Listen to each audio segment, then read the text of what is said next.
This is Paul Braren. I'm here with Jim Michelson from IOvations, a reseller of QLogic. He's got quite the demonstration setup here. I'm rather impressed with his kind of homebrew setup. Can you open that lid again for me, James?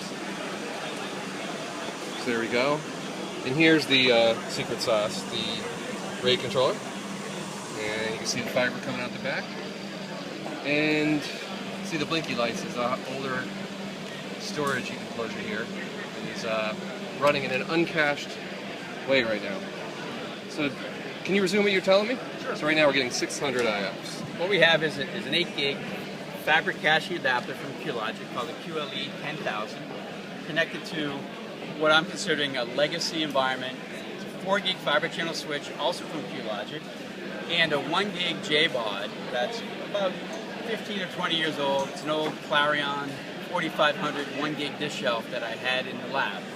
It's got 2 disk drives in it that are operating at 1 gigabit fiber channel speed. So what we're looking at here is we're looking at a virtual machine running Server 2008, Release 2, an iometer profile of 4K reads, 100% to both lines. What we see is an IOPS rate of about 600 across both drives, and a disk latency of about 32 milliseconds.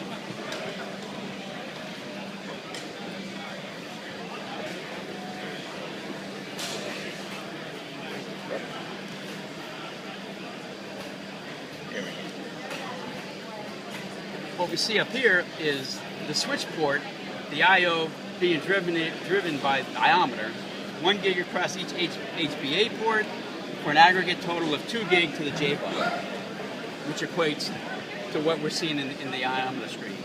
So if I enable the cache to each drive,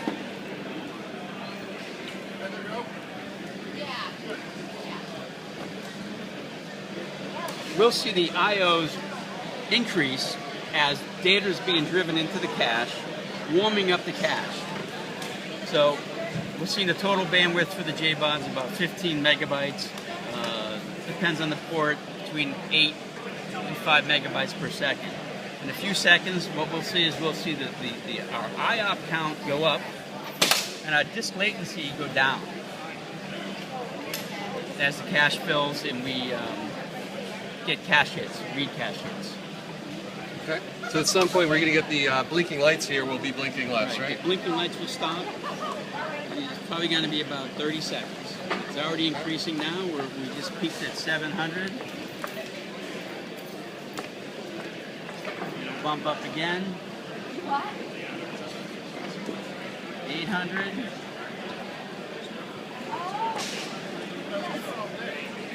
850. Our average I/O latency is down to 23 milliseconds. We're pushing 1,000 IOPS. Clearly we're getting a lot of cache hits now.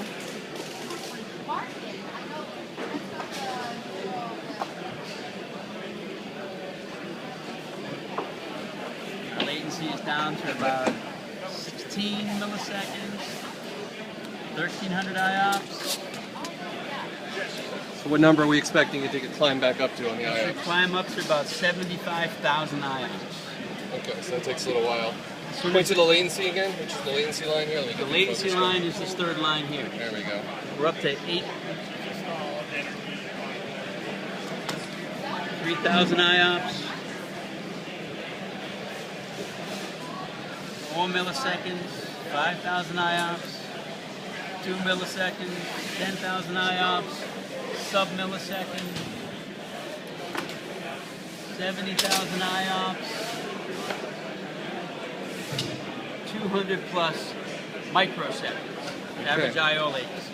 And the one of the 2 drives has stopped blinking entirely. Look at that. All that data is now in cache. Yep.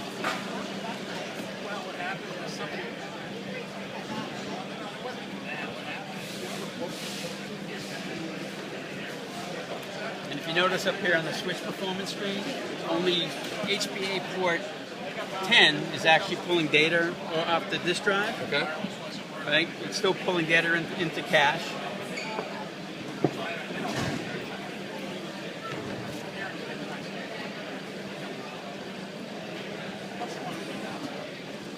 it's effectively you're in the 90% cache hit rate. It'll eventually taper off about 75 where we're at right now. All right, So thank you so much for that demonstration. Our switch has gone down about nothing. Our average I/O latency is again under 300 microseconds. And our IOPS are 75,000. Great. Going out of cache. Thank you so much for doing that demo. Really You're appreciate welcome. it.